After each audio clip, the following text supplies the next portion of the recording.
Hi అండి అందరికీ బియ్యపిండి వడియాలు ఈజీగా ఎలా పెట్టాలో నేర్చుకుందాము. ముందుగా అయితే ఒక గ్లాసు బియ్యపిండిని అయితే తీసుకున్నానండి. తర్వాత వాటిని వాటర్ తోటి ఉండలు లేకుండా చక్కగా కలుపుకోవాలి. ఇదిగోండి ఈ విధంగా చూపించినట్టుగా ఈ విధంగా అయితే కలుపుకోవాలండి. తర్వాత ఇందాక మనం తీసుకున్న ఆ గ్లాస్తోనే 6 గ్లాసులు వాటర్ని అయితే తీసుకోవాలండి. ఒక గ్లాసు బియ్యపిండికి 6 గ్లాసులు వాటర్ని అయితే తీసుకోవాలి.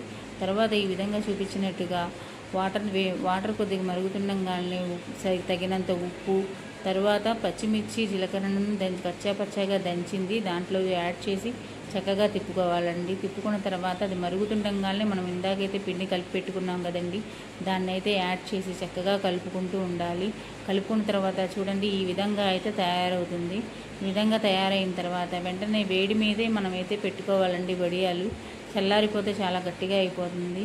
తర్వాత ఇదిగోండి ప్లాస్టిక్ కవర్ మీద అయితే పెట్టుకున్నామండి. చీర మీద అయితే అతుక్కుపోతాయి, మళ్ళీ వాటర్ చల్లి తీయాలి కదండి, అందుకనే ప్లాస్టిక్ కవర్ అయితే చాలా బాగా వస్తాయి.